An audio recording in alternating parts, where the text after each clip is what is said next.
as I'm looking through here, we're looking at the injuries and we're looking at extension type of stuff in here. And that kind of lended to one of my theories right here.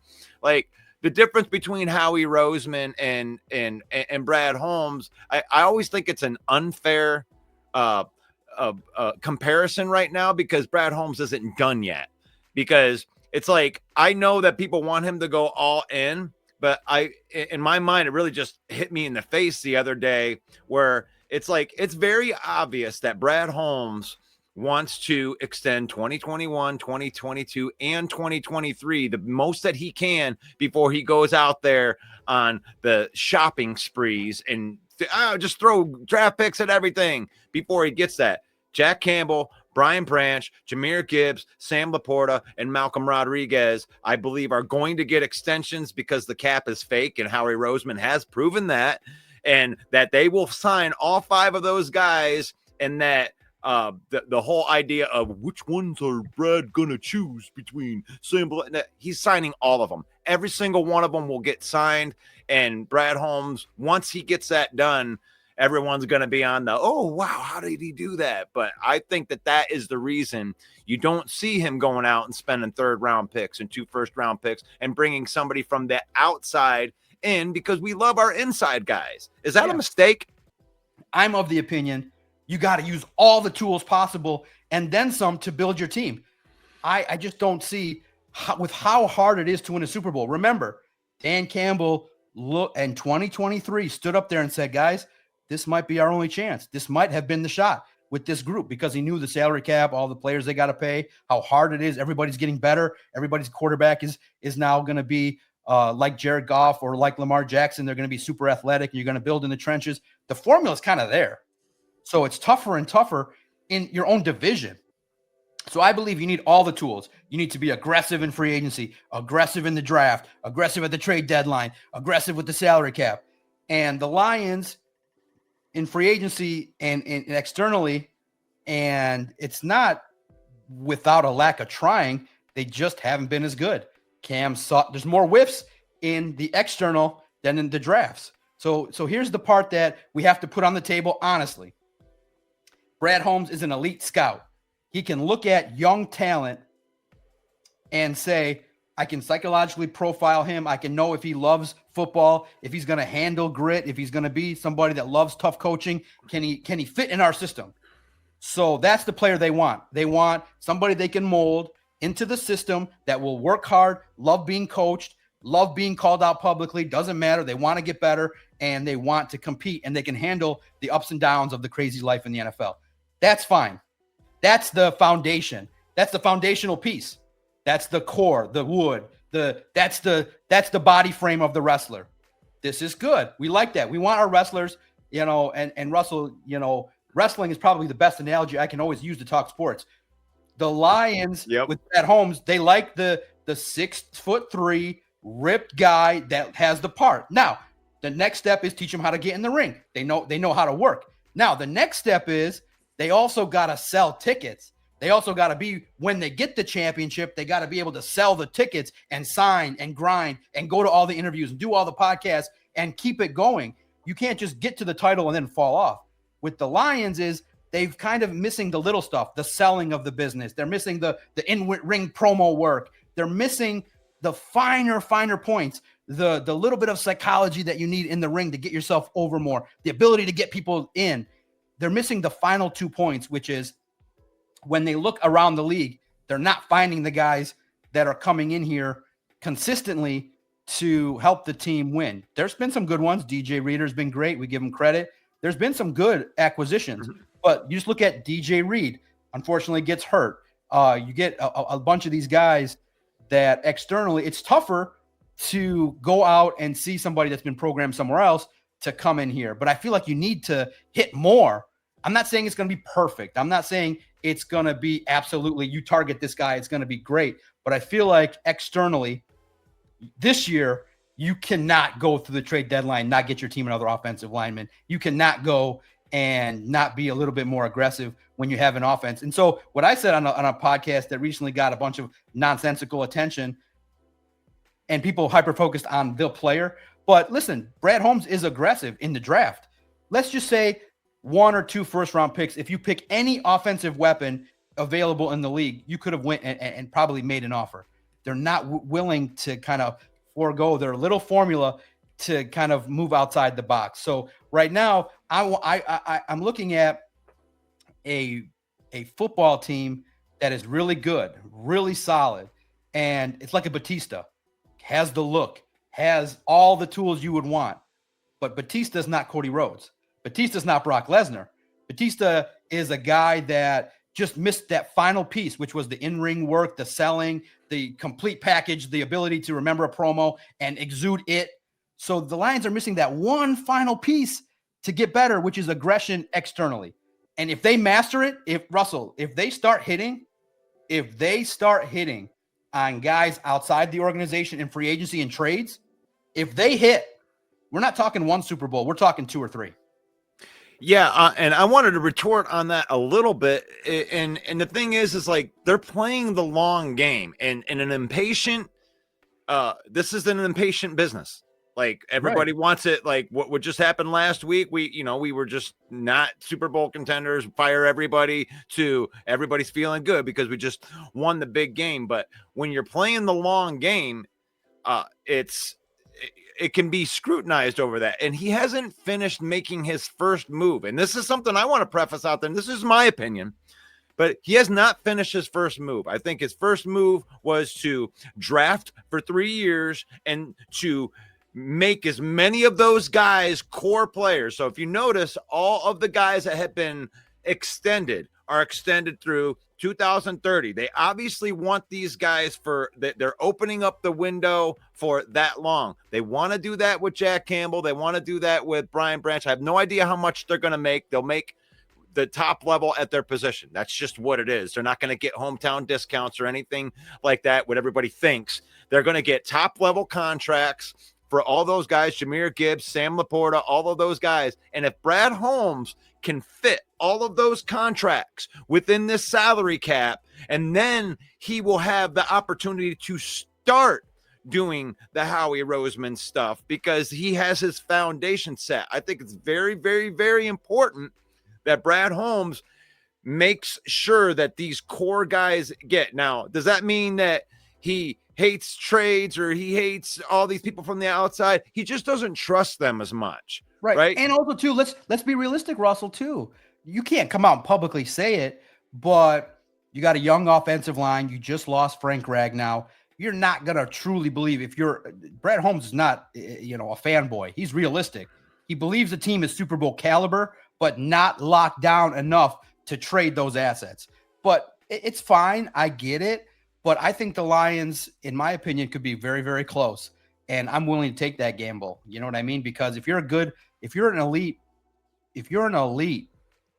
talent evaluator, you could look in college and get some level of talent in the 3rd, 4th, 5th round, and you can maneuver the draft. You can trade one player for some of those picks that you give up. So it's not a perfect science, and you said it. But eventually, I agree, and that's why I asked Dan Campbell that directly, which was great insight. Though remember, if you don't ask the tough questions, you don't get some insight. Dan gave away some of the insight. He said, we may do it, but we kind of like our flow of being able to win a lot of games with the guys that we trust. So with his answer, it made me feel like there's less and less of a chance that they're going to go with a boom, high impact guy where we all want A++. For example, like a big time offensive lineman. Maybe they go with a little bit of trading a 3rd or 4th round guy for more of a role player and more of them. I don't know if they're ever going to do a Von Miller, Odell Beckham type situation, but I could see them rounding out a team with a defensive end or a tackle or somebody in the trenches that will help them. So I truly believe they're going to build through the draft. But you're right. The final step of the evaluation that we haven't seen fully yet is to go out and get a guy in his prime that is potentially going to help you win a Super Bowl right now. So Darius Smith was good, but he was far from his prime when the Lions got him. And remember too, guys, we can go back, and I always say this too, and don't get mad, but I always say Brad Holmes owes us for 2023. You had a team that felt was young and hungry. and you ran into that media room and paraded Donovan Peoples-Jones as your deadline, what if he would have been more aggressive then? What if he would have done a little bit more then? So 2023, if you would have traded a 2025 first, are you guys missing Tyleik Williams? Boom, bada bing. The slappies are going to be like, blah, blah, blah, blah. Listen, the trade that was made, some of these trades are for picks in 2027. Listen to these trades, what people are getting offered for these deals. So if the Lions would have traded a 2025 first for something in 2023, they could have maybe beat the San Francisco 49ers. So I always believe, in my humble opinion, whatever it may be, aggression fortunes favors the bold, and I think the fortune that we all want is to get that Super Bowl. I feel like they can get there this year, but I'm not so certain that they can get over the hump and win it all. And I agree with you to a point, but I do believe that you got to let the guy finish his move first, because what people are essentially asking him to do when you're trading picks right now is, hey, I know you had a plan, Brad. I know you had a plan, but we're nervous right now, and I want you to scratch your whole plan and go get a guy. And because we're nervous, and Brad's like, well, okay, now you're Russell. I get your point, but see where I think the big disconnect is. The plan doesn't include aggression in free agency and trades. See, I think that's where the big disconnect is that the majority of fans see it and say, what's the formula to win a Super Bowl? The formula is, in some level, to be quite aggressive in free agency and, maybe not Davenport, El-Quadin Muhammad, maybe a Hendrickson, maybe somebody else. Be more bold in that avenue. Be more bold at the deadline where you just go, well, I don't want to give up. I don't want to give up a fourth for this player. There were trades to be made. Russell, there were trades to be made. There's no way Brad's phone didn't ring. He just said, I don't want to pay that. And I think for some players, Dan Campbell said it, right price, right player, right fit, right contract, right. I don't need all of them. I need right player. And the rest you can figure out. You know what I mean? Like there's a lot of parameters the Lions place to make trades.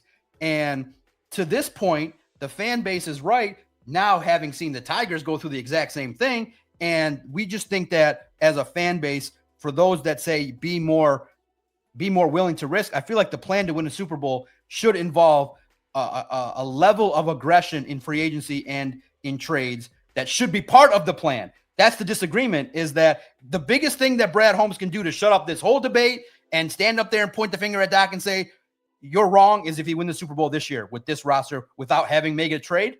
Now you can stand up there and say, hey, we built through the draft. We made, a trade for a replacement in DJ Reed. We were a little bit aggressive in certain free agents at certain spots. We missed on some, but at this deadline, we didn't need anything and we won. So I hope they are able to do it, because then we can diminish the value of the trade deadline. But to me, I'm locked into, and the fans are right to think this way. All we can do is say Brad Holmes came from Les Snead. Les Snead brought in Von Miller, Odell Beckham in the year they won the Super Bowl. He made a bold move to get a quarterback. So there is a vision of what we've seen that has worked with somebody, and then they won 4 games that has ties with Brad Holmes. And then they won 4 games. So it's I don't care. Now, Russell, but they got the Super Bowl. If they win one Super Bowl, they can, one before I die, they can lose for the next 50 years. I'll be happy. Sure.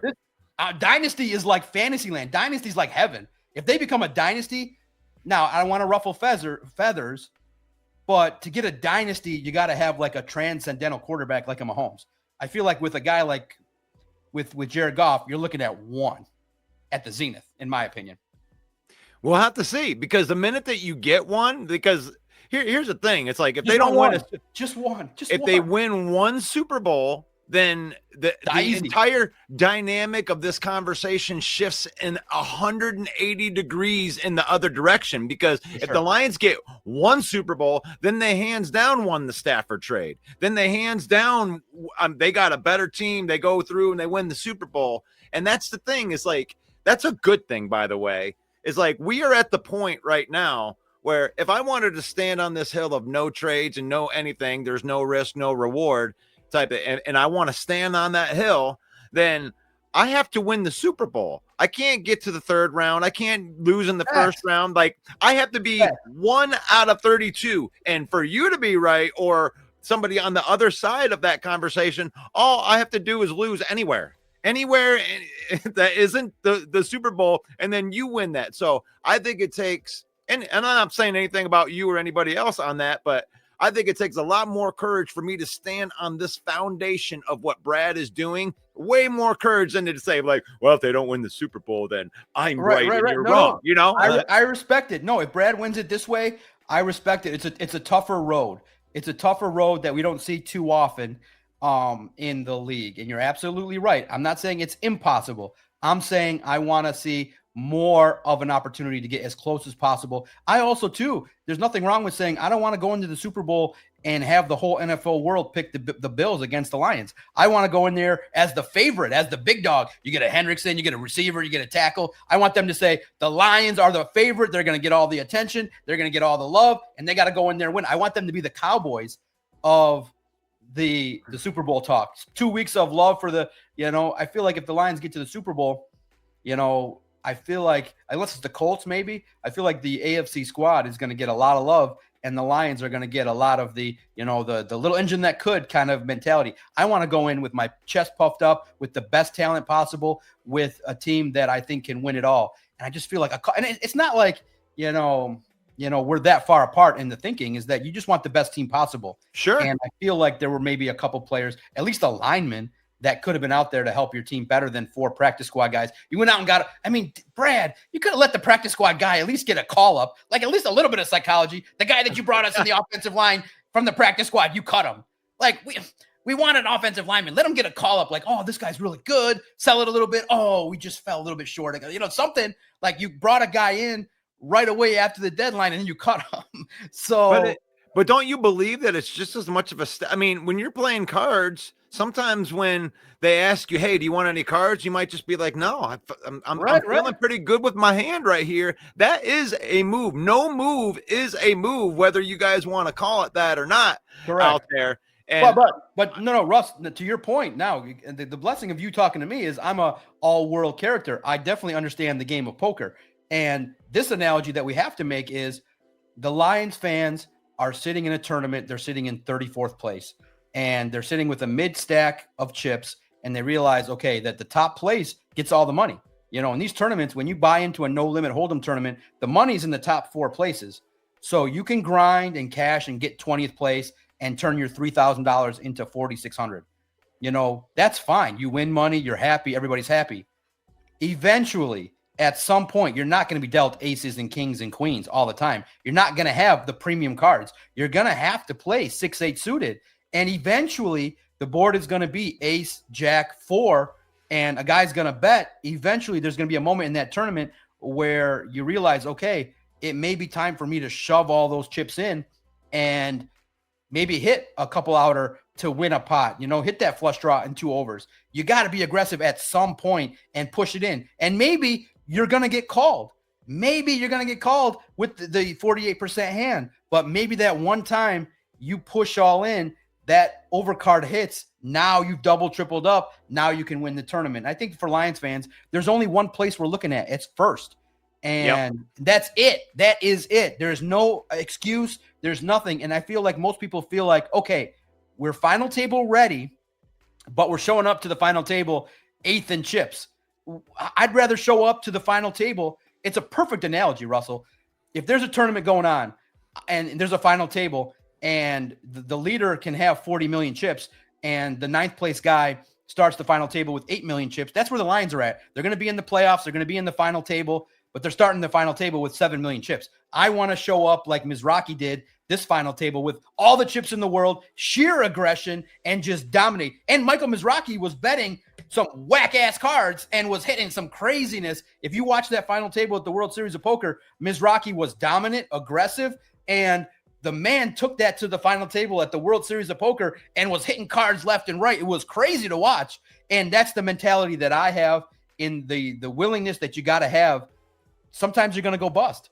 But I believe that if Brad Holmes would have went all in this year, okay, you sacrifice next year, and in 2027, you come back and you start to push again.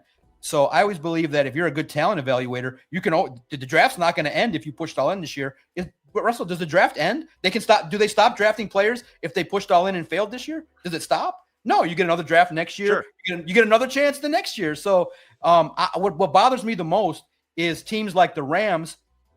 If they win the Super Bowl, I'm just going to be livid. Where they won a Super Bowl their way, they tore it down and rebuilt it and got there faster than we were able to. So I just want that one. It's a desperation. And remember too, that when you are desperate, you may be a little bit irrational, but I think that it takes an overwhelming amount of everything to be able to win a Super Bowl. That's just my opinion. It could be wrong, but I'm always of the opinion. I've been bold my whole life, take risks, and in cards, in life, in podcasting.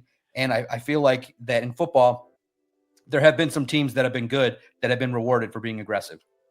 And that is very, very true. And I want to answer Mark's comment right here, because if you didn't hear me, I'm going to answer this question. How long are you willing to wait? And I told you exactly how long I'm willing to wait. Sign your 2023 draft class, and then you will be in a position to where you can go all in. But you have to make sure that you can sign all 5 of those guys that are the good guys that are on your team. And anything that you did big move wise would have stopped that. So we can't afford to wait too long. So I'm telling you, it's like, as soon as they sign those 5 guys, then I'm on your side. I'm on the all in. Russell, if you're passive, then you might end up being Terry Funk, showing up in the ring at 65 years old, just hanging on. Oh, they're going to win, baby, with the draft. Those first round picks, baby. Terry Funk. You know, you might end up being 70 years old trying to do your retirement match. I feel like we want to enjoy it so that we're not all in the nursing home when they win it. Could you imagine if this era doesn't produce one and we got to wait until we're all like retired? Be like, man, I got to be on Viagra before the Lions win a Super Bowl. I want one in my youth where I can enjoy the party. I don't want to be, listen, you know what's going to happen is they're not going to win a Super Bowl, and they're going to win it when I'm 69 years old and I'm in a wheelchair and I can't celebrate. And the one beer I celebrate puts me down in the dirt. You know what I mean? I want to be able to dance and celebrate and enjoy the party. And it's already too late for that for me. At this rate, me and Russell are going to be Terry Funk and Mick Foley, decrepit in there, walking out to the parade and being like, oh man, they finally got their Super Bowl in 2048. Well, you got 3, they got 3 years in of, and I don't think it's waiting that long. I think that we've been waiting so long as Lions fans that we forget that Dan Campbell just took the team over in 2021 with nothing in the cupboard. And imagine this, like Brad Holmes is being criticized because he's drafted so well that he has to budget to try to sign the guys from his first 3 draft classes. Russell, it's simple. It's simple. No, it's not crazy at all. In my heart of hearts, I feel like there's going to be a segment that argue like how you do. Fine, that will say I agree with that. The slappies, some of the media would tell you that.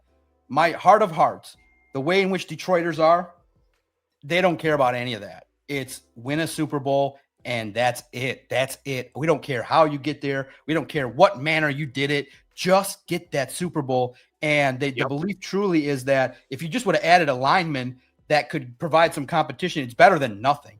So I think this fan base has that aggression in them, hardworking people. They just want the payoff, and they don't care at this point about waiting. They don't care about long-term success. They don't care about draft plans. They don't care about salary cap. They say, did you provide me a Super Bowl in 2023? No. Did you provide me a Super Bowl in 2024? No. Did you provide me a Super Bowl in 2025? It's looking like no, but in the end, the hunger rises because there's real expectations. It's good to have, but in the end, this fan base does not care how they get there. They don't care about anything. They just care, did you win a Super Bowl? Did you come out with the World Heavyweight Championship? Are you the man?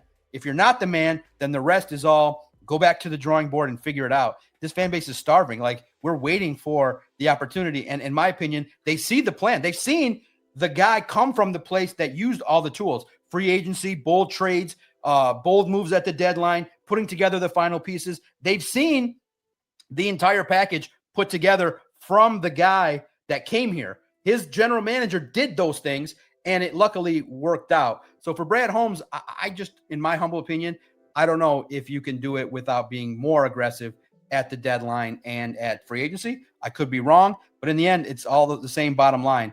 However they get to win a Super Bowl, it'll provide the biggest sense of relief for this fan base because, my goodness, it's the closest we ever felt. 2023 actually made it worse because you got teased by winning in the second half by that much and you had it yanked away. It actually made things worse. It made us more desperate and more crazy to figure out every single avenue that this team can win. And now there's 59 ways to skin a cat. But I'm hoping that this hunger, this thirst ends so we can start talking about sustained success and cap and a bunch of different type stuff because, this debate is going on.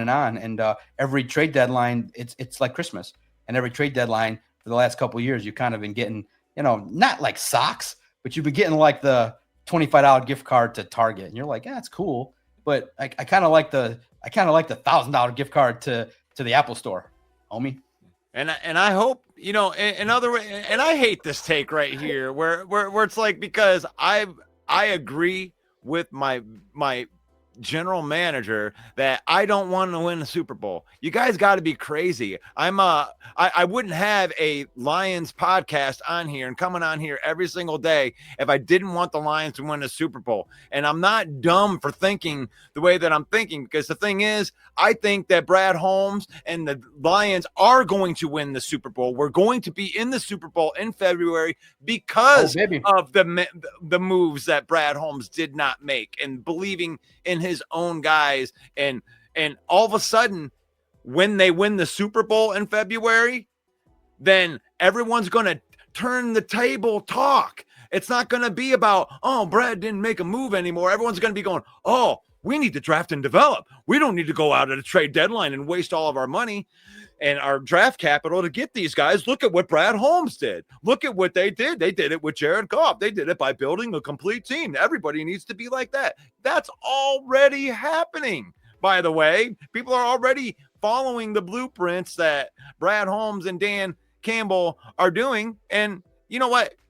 I have to wait to find mine. Y'all can call me stupid right now and tell me that I don't want to win a Super Bowl because I'm not aggressive, and that's fine. You're entitled to that. Okay, but at the same token, Russell, really, you don't think that there was a single blocking tight end that you could have traded for a fifth rounder? If you realize that not a single blocking tight end that could be upgrade over Brock Wright or the guy they brought in from San Francisco, not one in the whole league. Interesting. Is it Anthony Firkser? That's the guy that you think, in the whole league, there's not a single blocking tight end that you could identify that could come in, maybe catch a pass in the playoffs and block and take some of the blocking off of Sam Laporta. Not one. Not one in the whole league. But they weren't. So Anthony Firkser's the guy.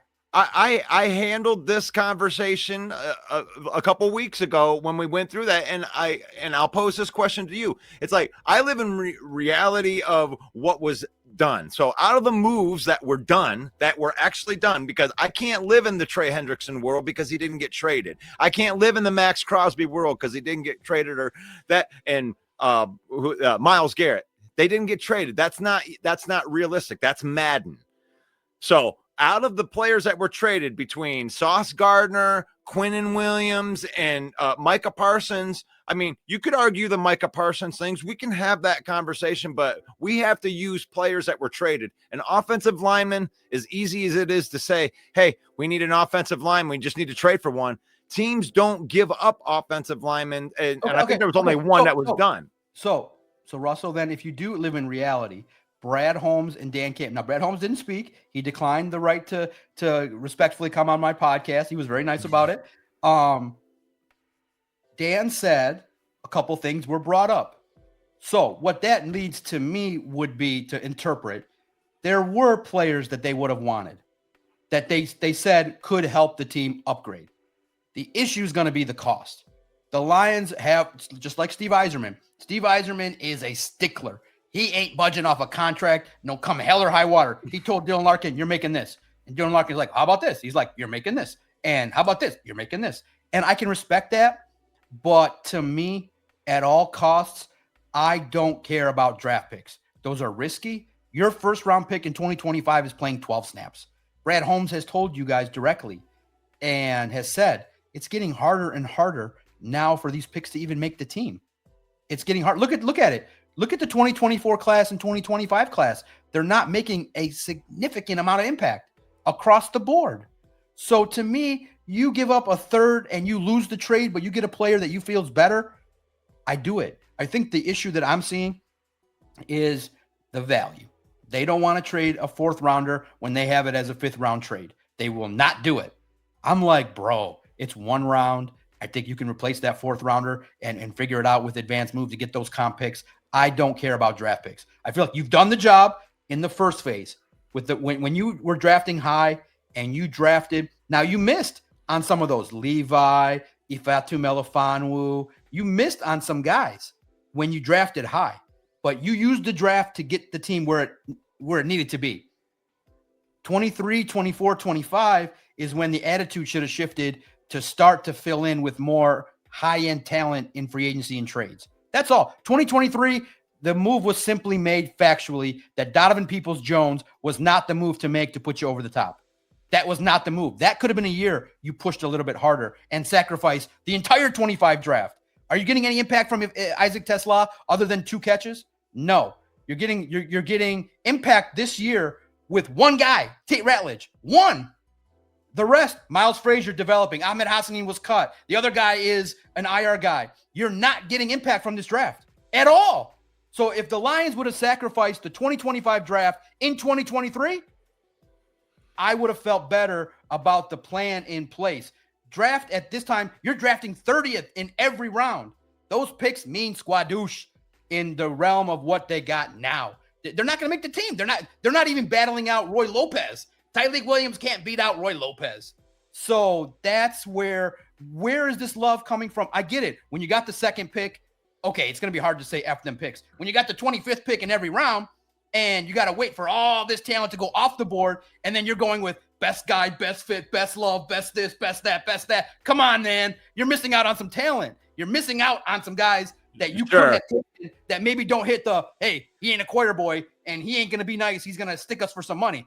I don't care. Get the best players. And if you need to draft a 3rd rounder to get it and you think he's a 5th round trade, I don't care. Go out and get it. And I think that's the issue. That's the disconnect, is that Trader John does not care about the value of the draft pick. If you want the player, get the player. Make it happen. That's your job. Mm-hmm. And I think that's where I am not I need 9 things to go right before I make a trade. Listen, think about it. Brad Holmes, think about it.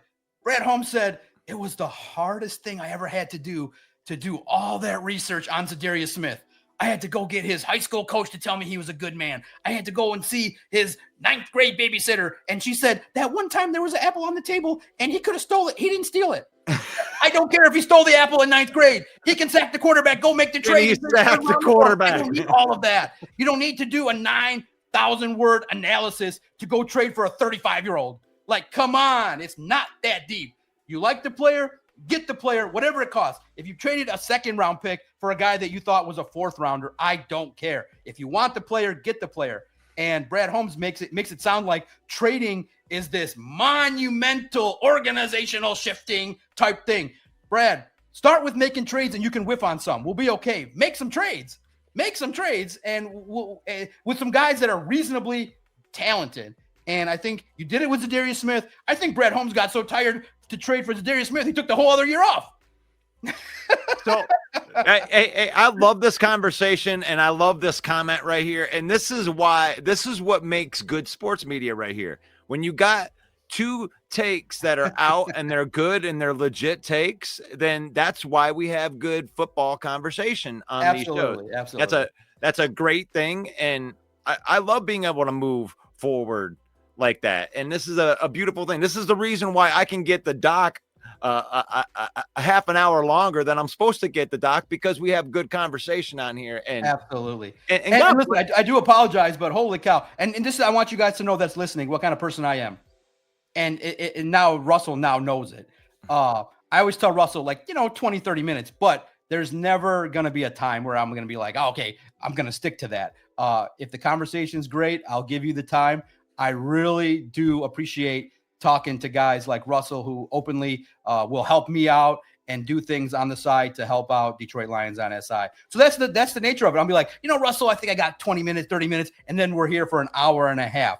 So that's the kind of guy I am. I hope that if you really think I'm bottom tier, that you judge my character more than my takes.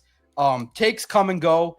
Russell could be right, and I'll come on here if Russell's right and they win the Super Bowl, I will come on here and say Russell was right, I was wrong. Being that way just was clouded by my desperation to win a Super Bowl. We're all in the same boat, which is the pursuit of a Super Bowl. It's just, how do you get there? Some people believe X, some people believe Y. And if there weren't two opposing views, there would not be this discussion that we just had. My final parting shot. Lions are going to beat the man against the Philadelphia Eagles with all those jabronis in the stands listening and acting like they're tough. They ain't tough. Philadelphia fans think they're tough because what? They throw snowballs at Santa Claus. Are you kidding me? This is Detroit, where the weak are and eaten and let go of. This is Detroit. You think Philly's tougher than Detroit? Are you kidding me? Those fans act like they're tough because they take batteries and throw them at people and they boo people. Are you kidding me right now? This is Detroit, the best fan base in the world, with the best sports fans, the best bloggers, the best podcasters, the best villains in history. So the Lions are going to march to Philadelphia. They're going to curb stomp the Philadelphia Eagles. They're going to take the title, and they're going to enjoy the new reign that is going to be the single greatest reign in NFL era, led by the greatest of all times, baby, Dan Campbell. I'm John Macaroon. I represent the Detroit Sports Podcast. And if you like it or you don't like it, it don't matter, baby. Because guess what? I'm GM riding, scooter riding, North Face wearing, middle class, energy, baby. And you ain't going to shut me up, ever, of everdom. You don't like me now? Wait till tomorrow. Peace. Russell, let's talk soon. I'm out. That's right. John Macaroon. Dude, I love having John on this show, and I appreciate the people that agree or they don't agree. That is such a good question to ask about the trade. And I will say this. He said that he would come on and say that he was wrong. And I will say, if they sign that draft class, because I believe that's the plan, is to sign the first three draft classes to extensions. If they do that and then they don't go all in on a trade deadline after that, and they don't win a Super Bowl, that's when I'm going to come on here and say, I'm with Mark. I'm with Mark. I wanted to make sure that they signed Jahmyr Gibbs and Laporta and Jack Campbell and Brian Branch, and they signed those guys, and they still didn't win a Super Bowl. They still weren't able to get me to the promised land. That's when I'll come on here and say that I'm wrong. But what I'm willing to do at this point in time is to give Brad Holmes that first part. This is the Line Villain Report, and thank you to John Macaroon from SI for coming on and having a great conversation with us. Brought to you by Fanatics.com. If you are down with the 313 and you bleed Honolulu blue, then you need to gear up like the real one over at our official merch partner over at Fanatics. That's right. You can scan that code right there, that QR code, and save up to 25% off of your order by going to our affiliate marketing partners over at Fanatics. That's right. We don't do fakes or knockoffs. We do official. We do Fanatics. So get yours right there. And then join our 95,000 plus on Facebook, following or subscribing to the YouTube channel or TikTok or X or wherever you scroll the villain rolls. You can count on it. If you're a fan of Detroit sports, then you should already be following. And that would be a good thing right there, because it's faith, family, and then football in that order. We use football. Spend time with your family. Create some memories, but don't let football use you. Don't let it change you if the team loses, and we can go further in that way. So may the Lord bless you. May the Lord keep you. May the Lord shine his face upon you until we meet again in Jesus' name. Amen. God bless you guys. Thank you so much for watching today.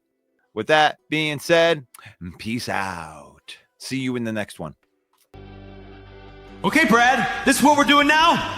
The Colts and Cowboys are out there building the Avengers. and you want to collect bargain bin Pokemon cards? You want to sign some guy nobody's ever heard of off a practice squad? That's your big move, huh? Do you know what happens when the entire fan base is sitting around refreshing their phones like it's Black Friday, waiting for anything from you? Huh, Bradley? Do ya? Do you know what happens when you let the moment pass? When you let the league party without you and you sign a player whose Madden rating is NA? Bradley Holmes! You just made the list!